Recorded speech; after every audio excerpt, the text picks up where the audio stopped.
वासुदेव, और मैं न्याय चाहती हूँ। डरे हुए हैं, पुलिस ने हमें धमकाया हुआ है, हमें न्याय कहीं से नहीं मिल रहा है। मोदी जी, मुझे आपसे आशा है, आपकी भी गुजराती लड़कियों का वहाँ काफ़ी रेप हुआ है, कई लड़कियाँ हैं ईशा में, जिसमें जग्गी वासुदेव जो है डायरेक्टली इन्वॉल्व है, और शायद आप जानते भी हैं कि वो लड़की कौन है। मैं नाम नहीं लेना चाहती हूँ उसका, क्योंकि वो बहुत डरी हुई है। और आप बहुत सारे विक्टिम्स, बहुत सारे डरे काफ़ी हुए लेबनीज हैं। वुमेन जो कुछ जिनसे हमारे साथ हो रहा है कि हम पब्लिक में ये कह दिया कि वो फाउंडेशन अच्छा नहीं है, तो हमारे ऊपर कितना कितना जुल्म किया जा रहा है।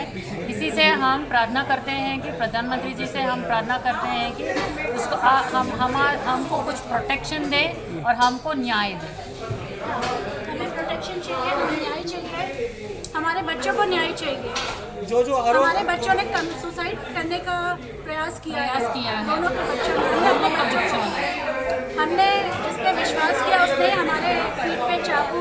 Action against Jaggi Vasudev should be taken immediately, and whatever has been told in the media is absolutely right. We have enough evidence, so the government should approach us for evidence and put an investigation.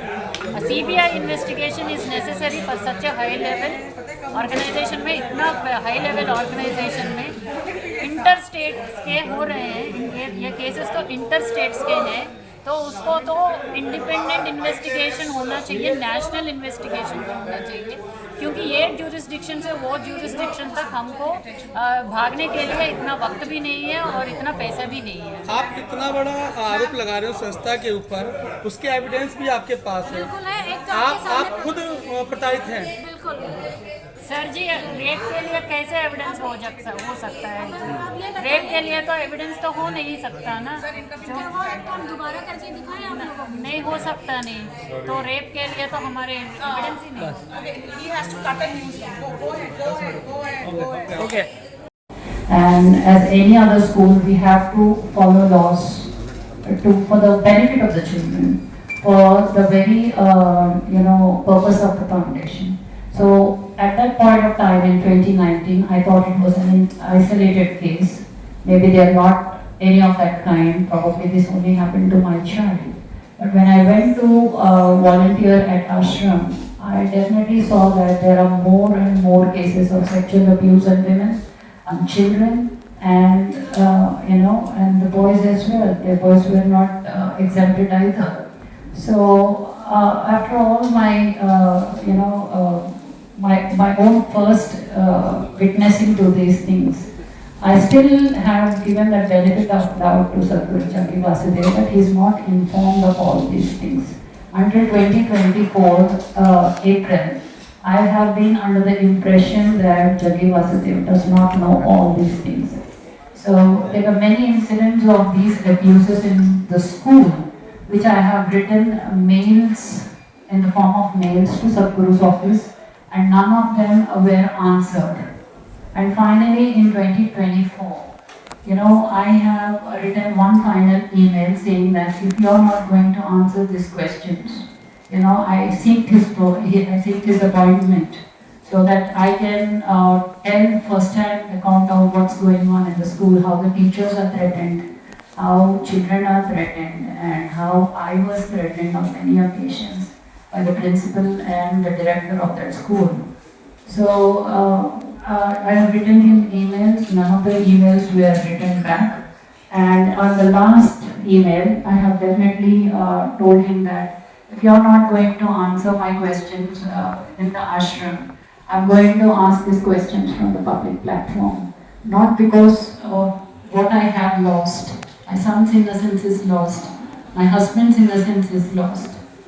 13 years of our life went into this organization in vain. Not just because of that, but also the fact that Isha Foundation houses about 700 young children. 700 young children in different forms. One is a Gurukul school and the other is a ICSE school. So children might not know at that particular age what is going on there, or they might be blindly thinking that Sadhguru is a God. But as adults, we can definitely see the difference that not everything is as rosy as they show or as truthful as they portray it to be. So in this quest, my emails were not answered, and when I said that I'm going to ask these questions from the public platform, I was asked to come and sit down and talk. And I went back to the ashram in June after the break, and someone came from the office. They sat me down in the office and said, "This is not the way to ask questions. You cannot ask those questions. You have put the entire ashram at the gunpoint." That's what Jaggi Vasudev has told them. And also, he said that, I built this ashram in 40 years and you're trying to shake the foundations of the ashram. See, I do not have any such intentions of breaking his ashram or putting him in whatever spot he is. But my answers should be my questions should be answered, because my son's life was at stake, and so are many other children's lives. And the kind of system that they grow up is very closed. They are not allowed to talk to many people, and the very basic things that he talks about of inclusiveness and emotional bravery, that the very things that he talks about is not what happens there. So in this context, when they, I came out of the ashram, and and just after that, a child lost his life. A 16-year-old child got electrocuted. These children, the 12th grade children, they were taken out on the yoga day for volunteering, and during this process, the parental permission was not taken. And on the top of it, they took the children for a lunch break into a very dilapidated place. The child just touched the tap to wash his hands, and he got electrocuted and died at the spot. And they called it fate. Anything can happen anywhere. Yes, we agree. But the man did not have, Sadhguru did not have the decency to write a condolence message to the grieving mother. He did not have the decency to send somebody from the school and address the issue. He did not have the heart and the inclusiveness that he talks about to send his daughter to the grieving mother. Instead, they attended the biggest wedding in the country. They attended Ananta Bali's wedding. The daughter attended Ananta Bali's wedding. So this is one thing I was totally turned off. And what kind of a guru can do this? The mother sent a very heart-wrenching message into the parents group, saying that, the way the whole incident was handled.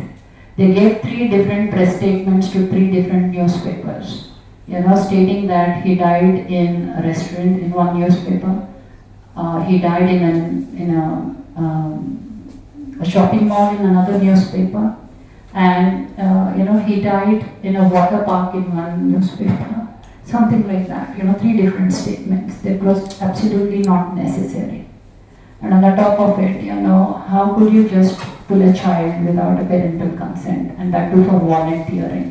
He's an underage child, and that requires certain things to be put in place. There is no adult supervisor with these children.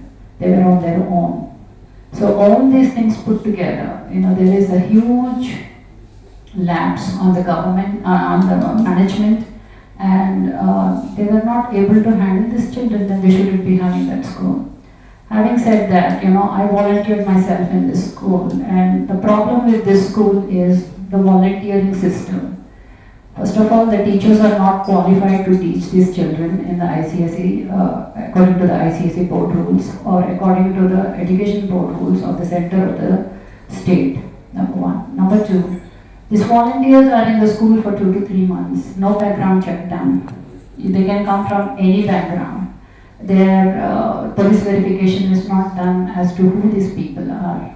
And if something happens to these children and they leave the place, where is the accountability? And most of them are from other countries.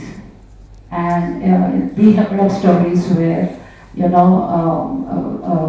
children were molested, children were groped, and they left the country. There is no accountability. So the whole system itself is maligned in many ways. So I have come out in the public. I was very outraged with the boy's death, and I came out in the public. And I spoke in a press conference from Hyderabad. And during this process, right after the process, I was targeted immensely. There was stone pelting on my house. My young child was targeted. My younger one was targeted. There were rape threats from unidentified people. I have approached the Andhra Pradesh police. Although they gave me a little bit of protection, they failed to take any action. Thereafter, I was targeted online. My father died in 2020 during COVID, and we had certain property issues with my brother. So they used a crack in my family's fabric to target me. They got my brother to write a very maligning Twitter message saying that I'm mentally off and that my father and my mother-in-law, my father-in-law died because of me. My father died of COVID, my mother-in-law died of throat cancer, and my father-in-law died of severe pneumonia, all in their 70s. And I understand from where my brother is coming, but that's not the way, that's not the platform to talk about it. I never answered these X messages, but unfortunately that has severely disreputed my stand on Isha Foundation. So the first thing people would ask me is, your own brother has written this. I do understand that, but that's a family issue and it has to be talked in four walls of the house and not on the platform. And the second thing that they did was, there is one YouTuber by name String Vinod. He did an 8-minute footage on me and my children in his Twitter handle, which clearly, the application form that I have given for my son's admission in 2019 was published. And although the names of the children were not given, there is no way that String Vinod has gotten this application form after 5 years of our submission and revealing the facts of my children.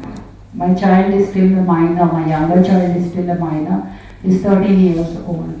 And they have also, tried to bring it up in such a way that I am anti-Hindutva, I am anti-national, I am a George Soros agent, and I am a deep state.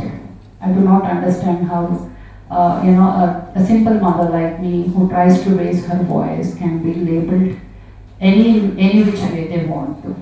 And it's also very criminal of the foundation, the school, and the YouTuber who had his own intentions to malign me and taunt me and my children.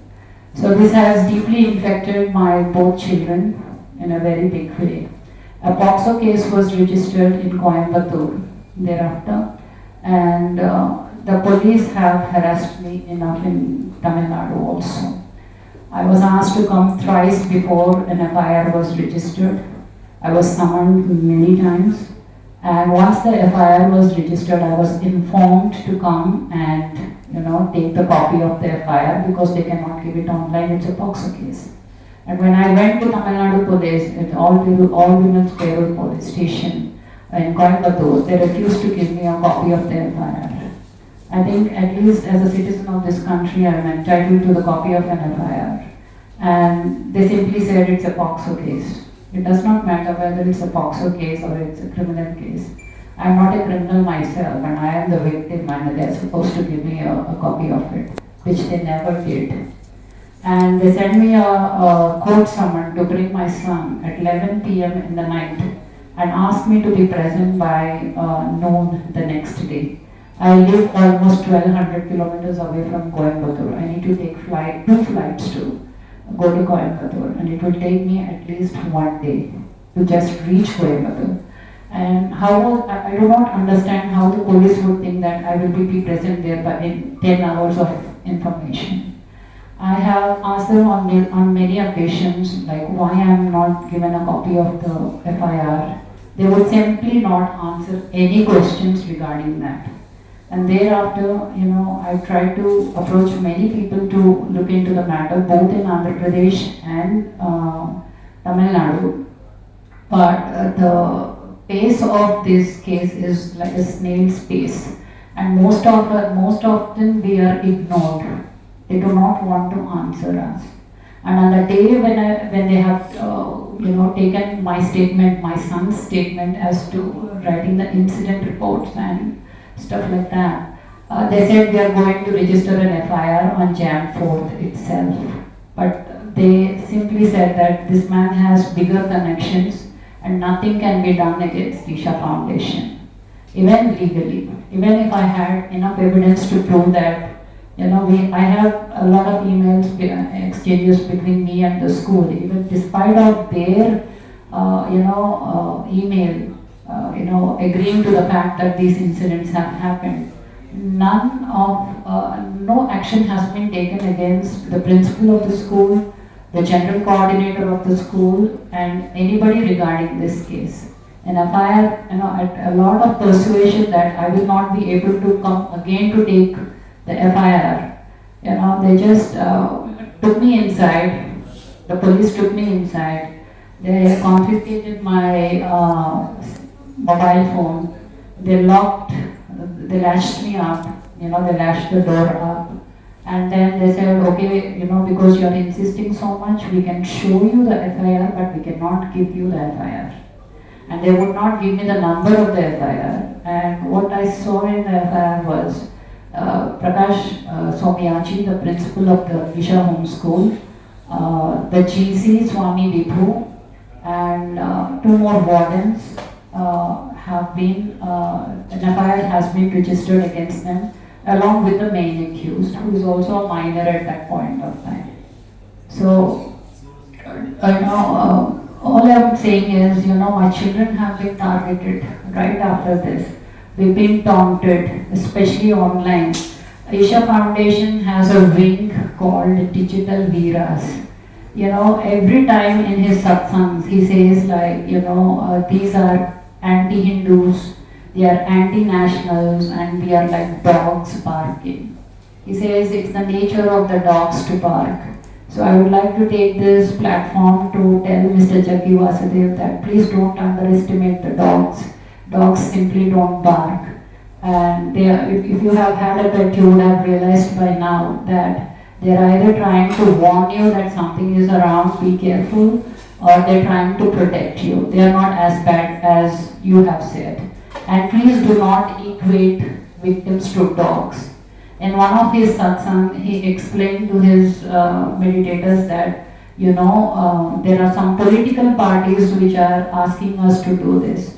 We are not affiliated to any political party. None of the politicians have ever reached us.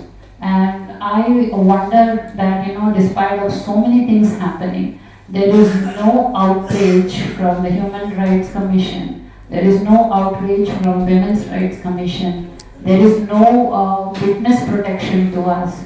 There is no any sort of support either from the state or the central government.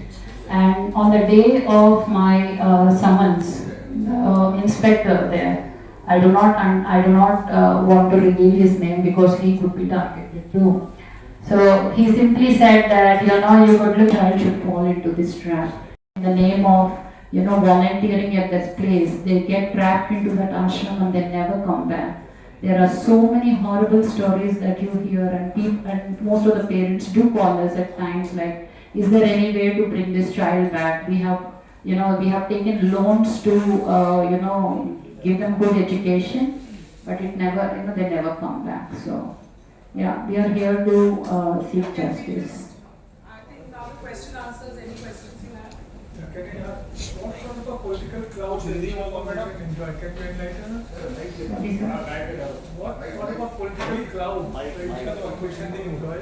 Kindly enlighten us.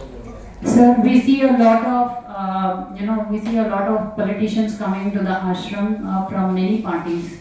They are from the ruling party, they are from the opposition party. There are many ministers who come I'm sure that you all must be seeing the kind of, the politicians that dance at the Mahashivratri event. So that is not something that is, it's out in public there. He always flaunts his political connections, his bureaucratic connections, and his judiciary connections at every juncture of, his events, just to keep us in place, just to keep any volunteer, anybody who wants to take him down at his, in their place.